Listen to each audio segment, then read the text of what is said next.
Good morning. Welcome to day 9 of ReThink Weight Loss, our mindset shift experience that we're doing for 14 days. It's a 14-day challenge. We keep having people join every day, and I think that's great. Somebody who joined today, Lorna, said, maybe it's too late for me to join, but it's not. You can join the last day if you want. You're still going to get benefit out of it. And if you want, make sure if you join late, let us know if you'd like more of the previous videos. You can always get them on the Slender for Good Facebook page. They're also all on my YouTube channel, which is Slender for Good. I don't know how long those are going to be up there, but they're up there for now if you want to go through those. And I'm happy to have you here. And good to see Barb on the call. Because I always mention Barb because she comes live and I can always see that she's here. I wanted to mention some of the other people who are here. And you've been telling me, I'm watching the videos and I'm getting a lot out of them. So let me mention Deborah from South Carolina and Barb in Kauai and Jim in Calgary. I was talking with you about this yesterday. Julie in Denver, Holly in Florida, Anne in Massachusetts, Monique, who used to be in California, but I think she's in Washington now, not Seattle though. And there's Margaret and Brenda and Christine and Tracy and Trish and Viola and Terry and Barbie and Rose and another Barbara. There's a lot of Barbaras in this group. Let's see, I said Tracy and Trish, and then just a few more people here. Janet. Oh yeah, Deb. I haven't heard from Deb whether she's checked these out yet. And there's Carol and Melissa and Valerie and Desiree. And yeah, it's great to have you here. It's an amazing day in Denver. We've been having such interesting weather around the world, really. And yesterday in Denver, it was about 80 degrees and sunny and beautiful. And today it's cloudy and cold and spitting. And we're going to have a blizzard, which may turn into a bomb cyclone. So never a dull moment, right? Maybe you have the same thing where you live. So I'm Dr. Ginny, and I love to help people learn to eat, think, and live slender so that they can regain great health and vitality.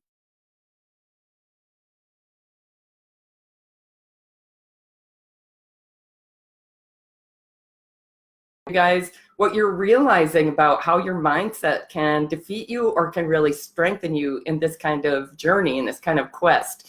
And I'm loving hearing the stories of how you're transforming mindsets during this challenge. Even just becoming aware is really helping you. And some of you are really working to loosen those mindsets up.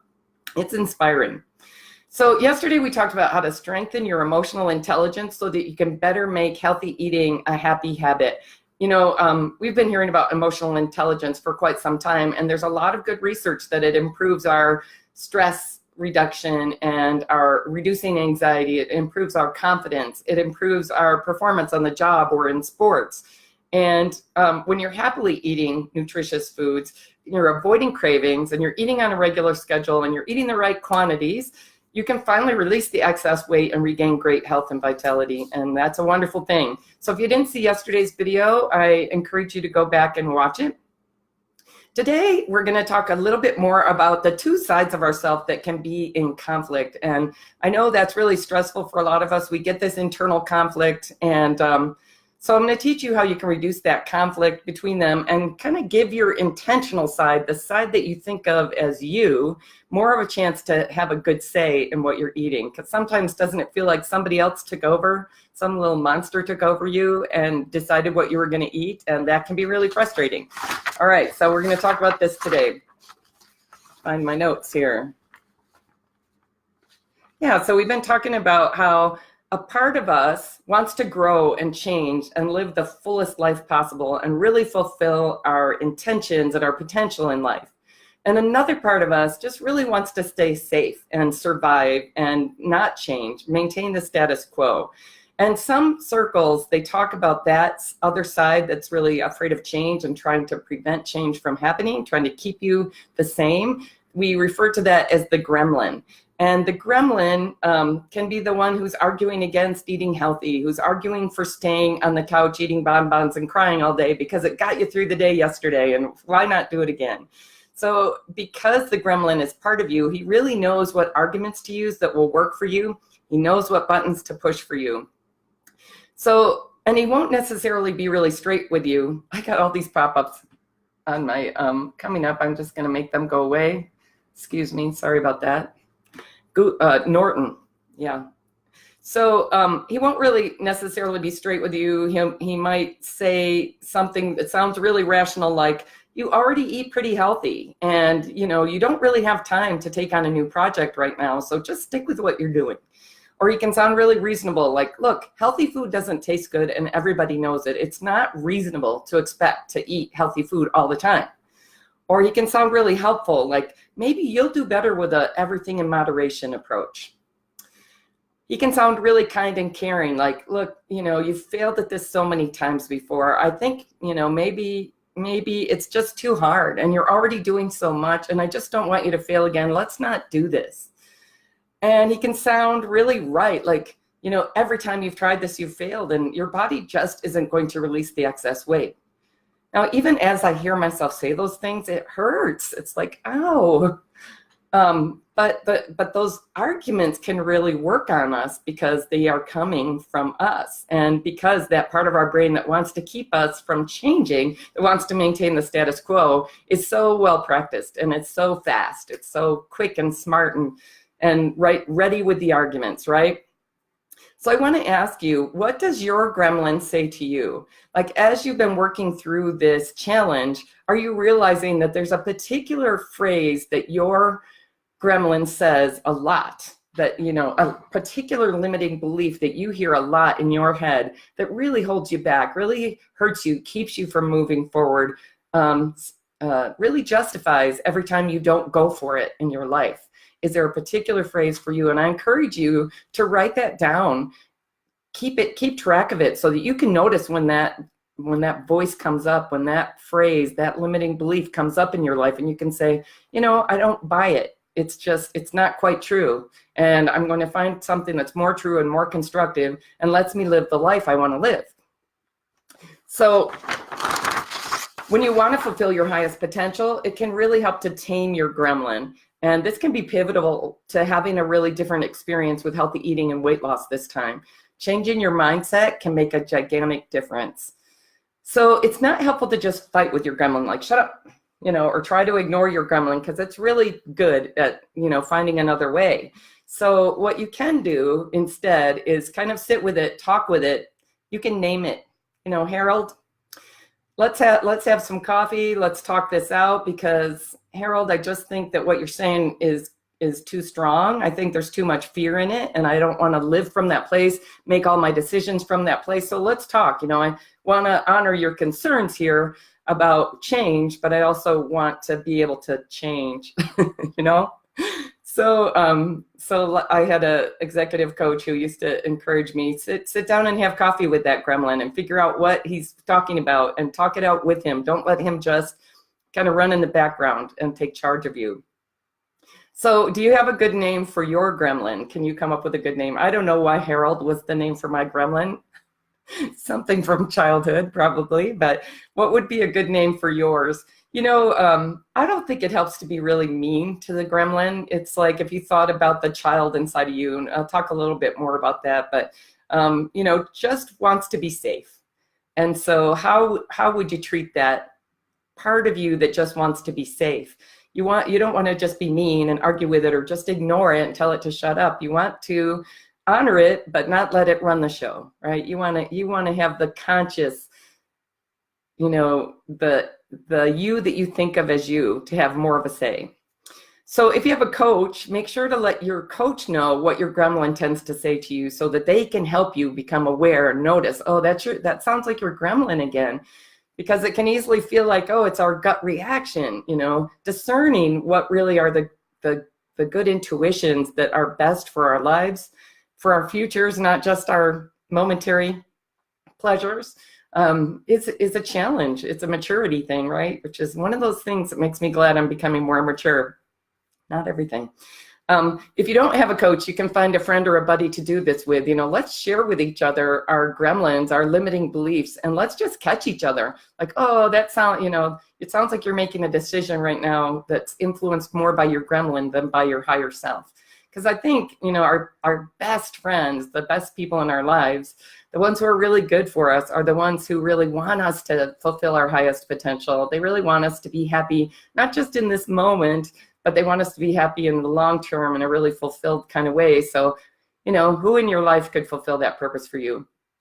I want to see what Barb wrote in the comments here. My gremlin, you won't be successful and you won't have the willpower. Yeah, kind of mean, right? It's like if you were to tell a child that, or if you were to tell a friend that, you haven't succeeded with this before. You don't have the willpower. It's kind of mean. It's like because you had some failure experiences before, that's what's going to happen in the future. Willpower is a really tough thing, and it's really unfair to be too hard on ourselves about willpower, because it's exhaustible.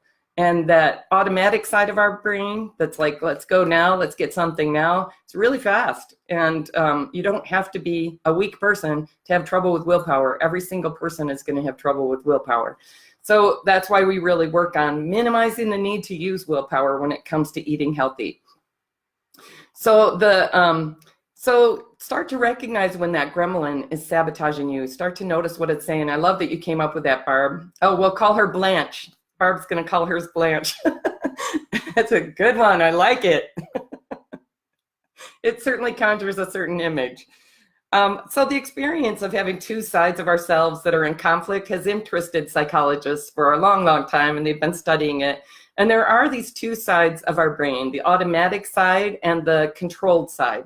So there's the more recently evolved part of our brain. I'm pointing up here, like to the frontal lobes, the part of our brain that looks at past consequences and looks at the steps and sets goals and reasons things out.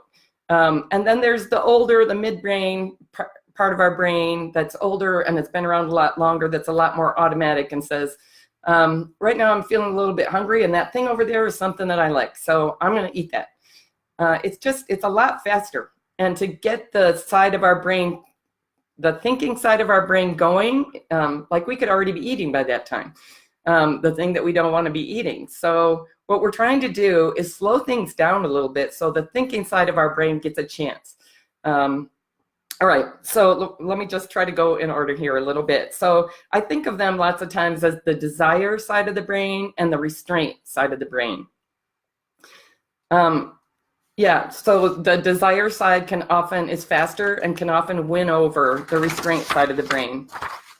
And the restraint side is the thinking things through more carefully, the side that kind of looks at past consequences for doing a certain behavior, that takes the future into account. The desire side doesn't care about the past or the future. It's right now. Let's see. Are we feeling a little bit uncomfortable? What would fix that? A donut? Okay. It's not thinking, yeah, but we're already overweight and that's not going to give us any nutrition. And, that's not beneficial for our life goals. The desire side is just thinking that will relieve a little bit of discomfort right now. And it's very understandable that that side often wins before the restraint side even gets engaged, before it's even noticing what happens. Now, the controlled side of the brain has a role when we give in to cravings, and the role is to come up with a story for why. Well, it's okay because that, it'll justify, it'll rationalize. It's okay because we exercised today, or it's okay because we had a salad yesterday. It'll just come up with all these justifications, or what the hell, there's nothing good to eat anyway, nothing that I eat will be healthy for me anyway, so I might as well just eat what tastes good to me. So it will start rationalizing, because I think I talked about this in an earlier class. There's, on the left side of the brain, there's this interpreter function that comes up with an explanation for why we did something. And it's really not a true explanation at all. It's a confabulation. It'll make up a story. So they do some really interesting studies to figure this out. So like they'll show you images on a screen and they'll ask you to come up with some associations. They'll do them so fast that you can't necessarily see them. But if they do it on the right side, which is triggering the left side of the brain, so fast that you couldn't consciously register it, you'll still come up with an association related to that image. And when the researcher asks you to explain that, you'll make up some completely confabulated explanation. This is just a function of that side of our brain. We all like to think that we're honest, and hopefully we are trying to be honest in our dealings with other people and, have integrity with ourselves. But we do have this confabulator in our brain that will explain why we did things that really are just, making things up. And so that's what that side of the brain will do once we've given into a craving. It'll come up with rationalizations. So you might want to catch that too. That's a rationalization. Why I really did that is I was having an impulse, and my thinking part of my brain didn't get going fast enough to stop the other part. So, that restraint side of the brain, because it takes into account the past and it takes into account the future, and it's really pretty logical and pretty organized and thinks things through well, it's a good decision maker. It just doesn't get a chance sometimes. So on the other hand, so the controlled side, the restraint side, can get exhausted. And we talked about how willpower gets exhausted very easily, really. You just have to, sometimes getting out of bed is already taking it down a notch, like, oh, I don't want to get out of bed, have to get out of bed. And now your willpower's a little bit less. And, oh, you forgot to get something at the store and you don't want to go to the store today because it's snowing and the roads are going to be kind of bad. So willpower, all these things deplete your willpower. So that's one of the reasons that the thinking side of your brain might not get going. It's like just tired. On the other hand, the automatic side of your brain doesn't get tired. It just goes and goes and goes like an Energizer bunny, and that's one reason it can win lots of times. So it's scanning. Let's see, are we bored? Are we uncomfortable? Do we, have any internal needs that aren't being met? Pardon me. And it will just drive you to act. And what you want to do is find a way to slow it down so you can get the thinking side engaged so that it has a chance to play. Let's see. So the part of you that, when that happens and the desire side wins, the part of you that you think of as you is going, wait a minute, what happened here? How did we end up eating that thing? I hate that feeling. I'm sure that most of you have had some of that feeling too. Like, how did I end up eating that? I wasn't going to eat that. I had said I wasn't going to. I made a commitment I wasn't going to. And then I was eating it before I even stopped to think about it. How did that happen? So I really hope that as you're learning these things, it's helping you to not feel like so much shame and to be so hard on yourself about this and to come up with, to really strengthen these beliefs like, I don't have willpower. Willpower's tough. You can strengthen your willpower, but it's going to exhaust. So you really want to come up with a way of eating that's such a happy habit that you don't have to use willpower and think about it all the time. That's super powerful. So yeah, it can feel really frustrating when our short-term desire side is winning, and that means our long-term goals are losing all the time.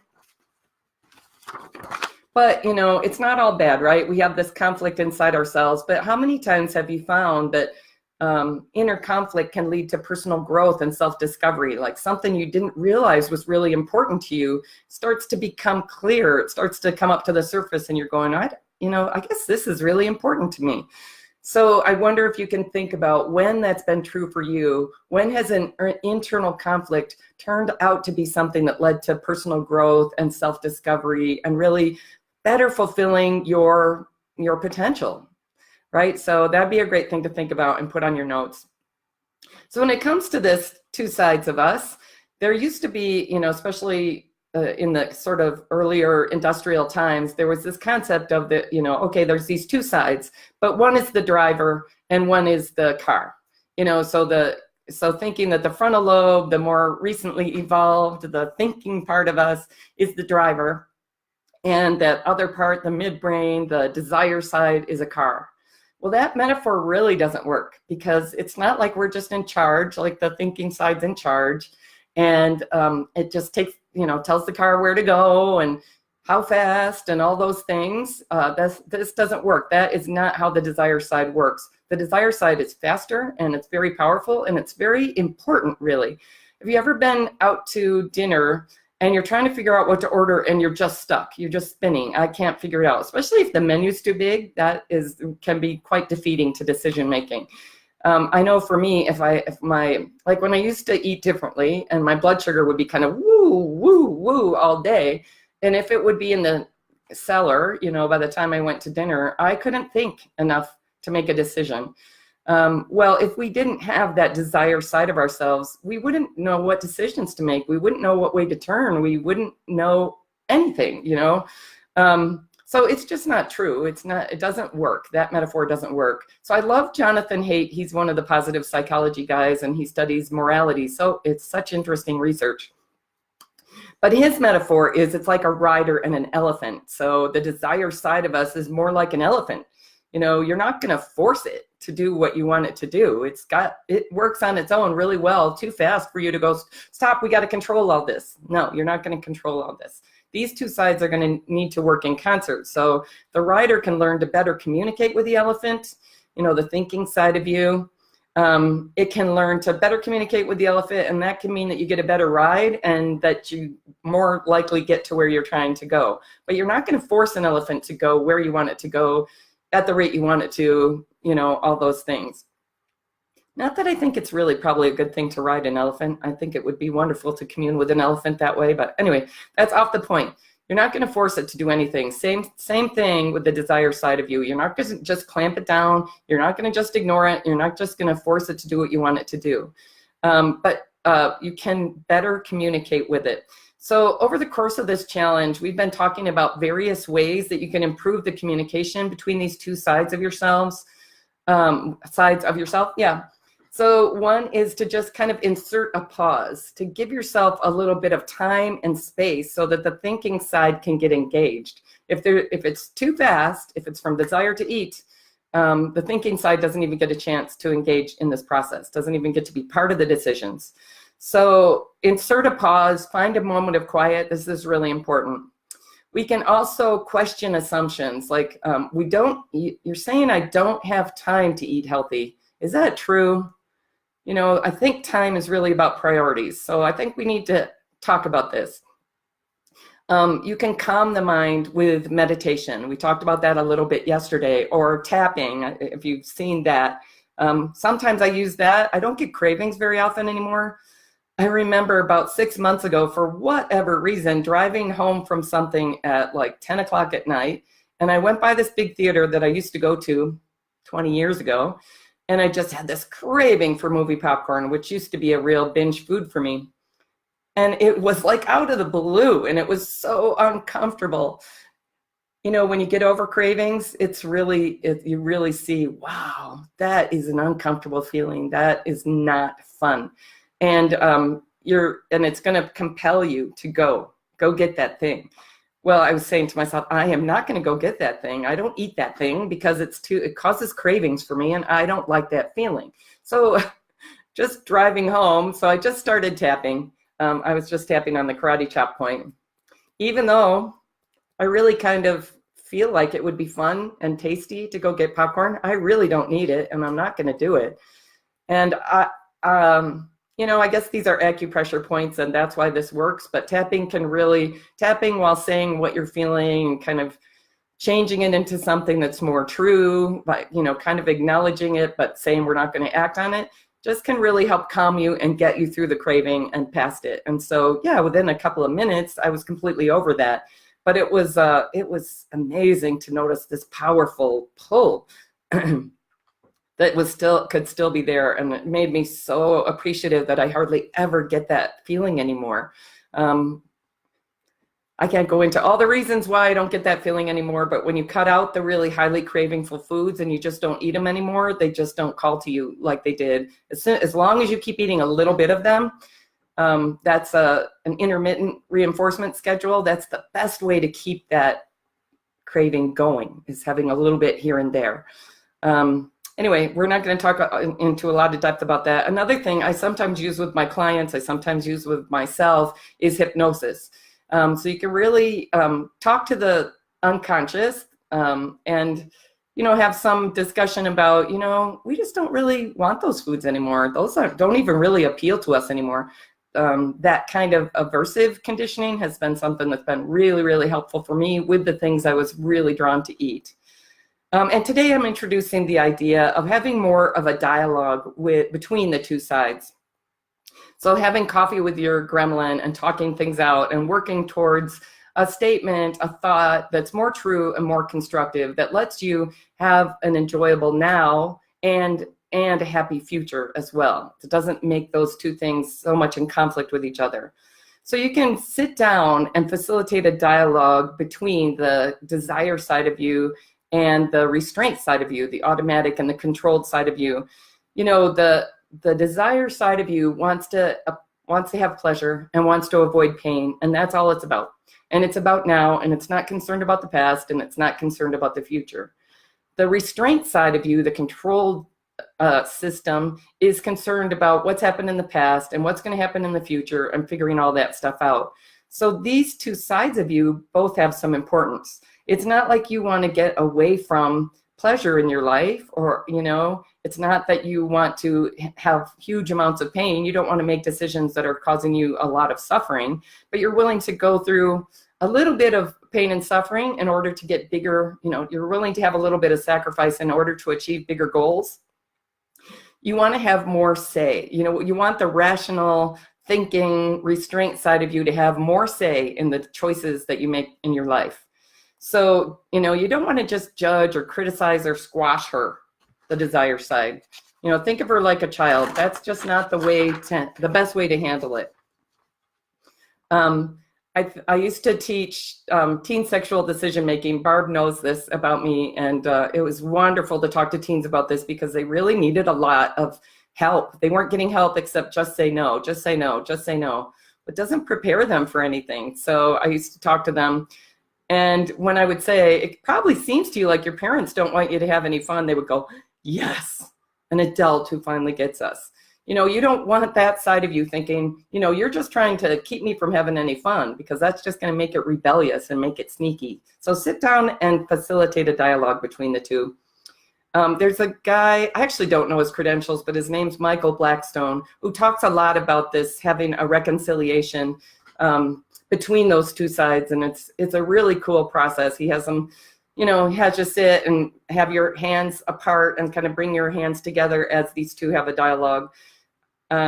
It's interesting. I think just the idea that these two sides of yourself both have merit and it would help to have them have a dialogue, I think it's a good idea. So have them talk together about how we can have what we truly deserve in life. We can have pleasures in the moment and still have the healthy eating, the weight loss, the active life, the bigger, more fulfilling things that we seek in life too. So you're strengthening your psychology to become more at ease and successful, achieving your healthy eating and weight loss. Keep working to make healthy eating a happy habit. And remember to use the workbook. That will help you. Use this opportunity to really transform your life, transform your mindset, and transform your life. Remember, I have a free gift for you at the end of the challenge. If you complete a survey that I have for you, it won't be too long, but just to help me know what worked about this and what didn't. I hope to see you here tomorrow. And people are still joining, so let your friends and family know they can join at slenderforgood.com/14-day challenge. Let me know if you have any questions or ideas you'd like me to address. We only have, 5 days left in the challenge, so send me those questions. And I hope you have a great day. I love you. Eat something nutritious. Give something nutritious to your body today because it deserves it, and you deserve a healthy, happy life. Love you. Have a good day. Bye.